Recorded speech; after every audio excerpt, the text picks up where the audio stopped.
제23장. 내가 관원과 함께 앉아 음식을 먹게 되거든 삼가 내 앞에 있는 자가 누구인지를 생각하며 내가 만일 음식을 탐하는 자이거든 내 목에 칼을 둘 것이니라. 그의 맛있는 음식을 탐하지 말라. 그것은 속이는 음식이니라. 부자 되기에 애쓰지 말고 내 사사로운 지혜를 버릴지어다. 내가 어찌 허무한 것에 주목하겠느냐. 정령이 재물은 스스로 날개를 내어 하늘을 나는 독수리처럼 날아가리라. 악한 눈이 있는 자의 음식을 먹지 말며 그의 맛있는 음식을 탐하지 말지어다. 대저 그 마음의 생각이 어떠하면 그 위인도 그러한즉 그가 내게 먹고 마시라 할지라도 그의 마음은 너와 함께 하지 아니함이라. 내가 조금 먹은 것도 토하겠고 내 아름다운 말도 헛된 대로 돌아가리라.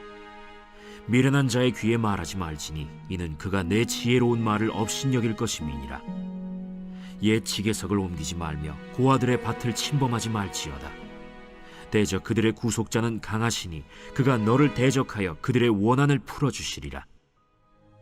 훈계에 착심하며 지식의 말씀에 귀를 기울이라. 아이를 훈계하지 아니하려고 하지 말라. 채찍으로 그를 때릴지라도 그가 죽지 아니하리라. 내가 그를 채찍으로 때리면 그의 영혼을 스올에서 구원하리라. 사랑하는 건축가족 여러분, 평안하시죠? 날씨가 제법 더워지기 시작합니다. 영육간에 강건하길 빌면서 오늘도 하나님의 말씀 앞으로 나아가겠습니다. 자, 오늘 나눌 말씀은 잠언 23장 1절에서 14절의 말씀입니다. 소탐대실이라는 말이 있습니다. 작은 것을 탐하려고 하다가 큰 것을 잃어버리는 어리석은 것을 말할 때 쓰는 말이죠. 우리가 어느 한 곳에 또 어느 한 자리에 또 어느 한 작은 것을 너무 집중하다 보면 큰 것을 놓쳐버리는 이런 안타까운 일들이 많이 있습니다. 오늘 말씀은 그런 경우에 우리가 어떤 것을 선택하고 무엇을 바라보아야 되는 것에 대해 말씀하고 있습니다.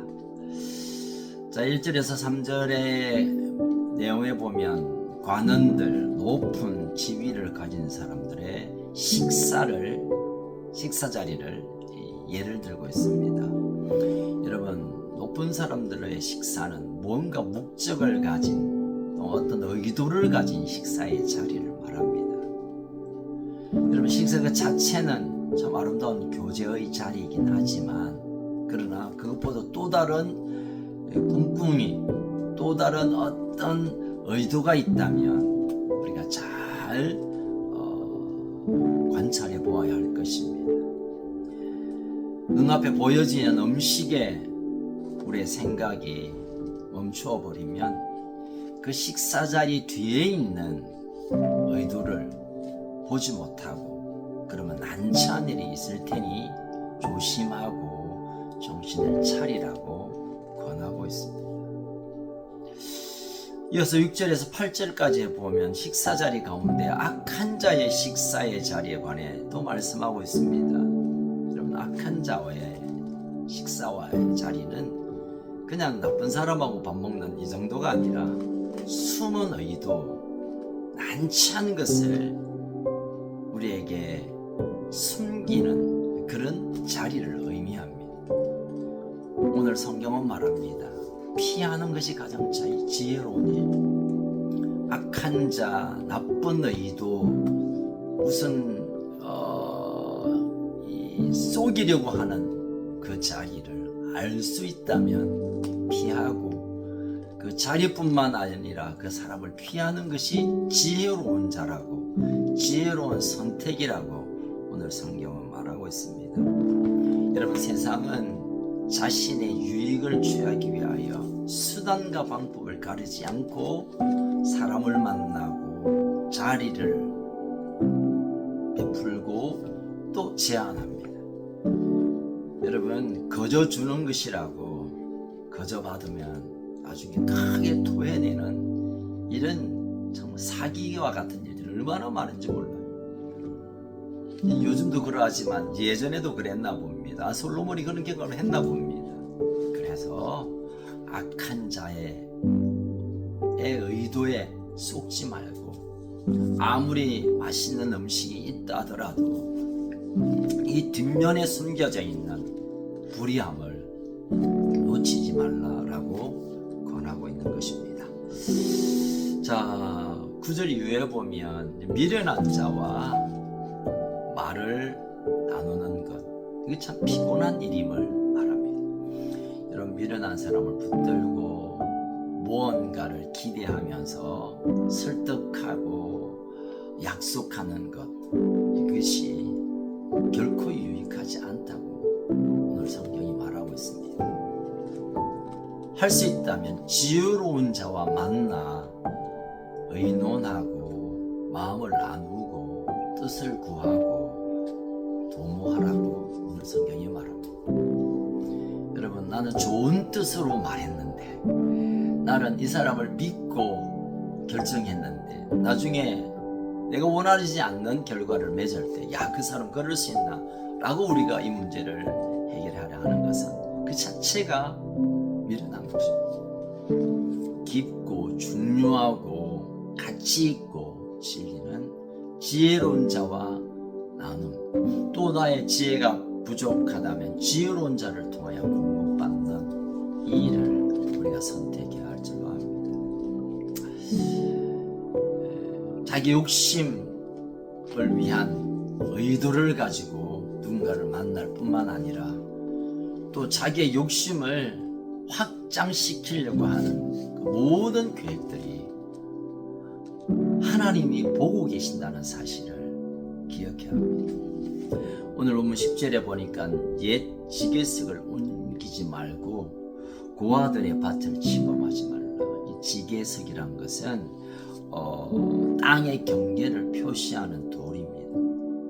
이 돌을 볼 때 이것은 이 사람의 땅이다 하고 표시하는데, 그것을 무시하고 내가 힘이 좀 있다고, 내가 능력이 있다고 가난한 자의 땅을 침범하고 빼앗고 찬탈하는 것은 결코 바른 일이 아님을 오늘 말씀합니다. 잘 들여다보면 하나님이 그것을 보고 계신다. 우리는 숨은 의도 또는 그냥 대어놓고 자기의 뜻을 펼쳐서 남의 것을 가지려고 하는 그런 세상에 살다가 보니까 어쨌든 남을 밟고 올라가야 되고 남의 손에 있는 것까지도 빼앗아야 내가 성공한다는 이런 세상의 가치에 살아가다 보면 믿음의 사람조차들도 그게 그냥 휩쓸릴 때가 있습니다. 그럼 우리가 꼭 기억할 것은 하나님이 이 세상을 주시하고 있고 우리의 숨은 의도를 알고 계시고 우리가 하는 모든 일들을 기억하고 계신다는 것을 아셔야 합니다. 그들의 원한을 고아와 또 가난한 자와 힘이 약한 자를 하나님이 바라보고 계시고 그 원한을 풀어주실 것이고 그들의 편에 서서 그들을 보호하시겠다고 오늘 말씀하고 있습니다. 이어서 마지막으로 13절과 14절에서는 자녀에 대한 훈계에 대한 문제를 다루고 있습니다. 제가 지난달에 한번 이 본문으로 설교한 적이 있는데, 네가 그 아이들을 채찍으로 때리면 그의 영혼을 스올에서 구원할 것이다. 그냥 내버려 두면 세상적인 가치와 세상적인 기준으로 하나님 없는 인생으로 달려갈 텐데 채찍으로나마 훈계해야 그 스올, 지옥, 음보로 가는 길을 막을 수 있지 않겠느냐. 내버려 두는 것은 자유를 주는 것이 아니라 방임하는 것입니다. 우리의 자녀가 우리 것이 아니지 않습니까?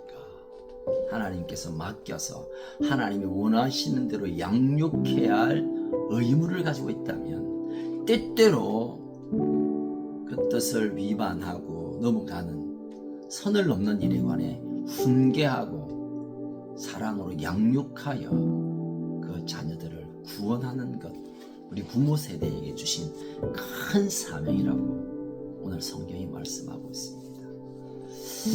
자, 오늘 본문 전체적으로 보면 이 세상의 삶이 우리에게 던져져서 네가 원하는 대로 살아보라 그러지 말씀하시지 않고 어떤 순간에든 어떤 경우든 어떤 사람과의 관계이든 하나님의 마음으로 다가서고 그것이 가난한 자이든 자녀이든 악한 자든 하나님의 중심으로 우리의 삶을 살아가는 것, 그것이 지혜로우며 하나님의 보호 아래 있는 것이고 하나님이 동행하신다라는 약속으로 우리에게 주어지고 있습니다. 사랑하는 큰숙가족 여러분, 오늘도 무엇을 하나 어딜 가나 누구를 만나나 하나님의 시선으로 그들을 바라보고 하나님의 마음으로 그들을 품고 하나님의 중심으로 도전하는 복된 하루가 되어서 하나님 우리 인생을 책임지시는 아름다운 날 되기를 주 이름으로 축복합니다. 살아계신 하나님 아버지, 때때로 우리의 삶이 참 만만치 않아서 버텨내야 되고 견뎌내야 하고 또 이겨내야 하는 많은 어려움 가운데 어쩌다 보니 세상 사람처럼 세상 사람 같이 세상의 논리대로 살다가 또 넘어지고 깨어질 때가 얼마나 많은지 모르겠습니다. 우리가 하나님의 자녀, 하나님의 백성인 정체성을 가지고 하나님의 시선으로, 하나님의 마음으로 하나님이 우리에게 요구하시는 대로 정의롭고 거룩하고 아름답게 살아내는 그런 우리 가족들이 되게 하여 주옵소서. 성령님 우리를 도와주셔서 그렇게 살아낼 힘과 도전이 있게 하여 주시고 그리하여 결코 우리가 내어주는 인생이 아니라 하나님이 주시는 그 당당한 믿음으로 뚫어내고 돌파하고 승리하는 한 날이 되게 하여 주옵소서. 우리의 큰숙가족들 어디 있든지 하나님 함께 하시고 돌보시고 지켜주시기를 간절히 원하오며 우리의 참 소망 되신 예수님 이름으로 기도합니다. 아멘. 여러분 오늘도 승리하는 복된 한 날 되시기를 축복합니다.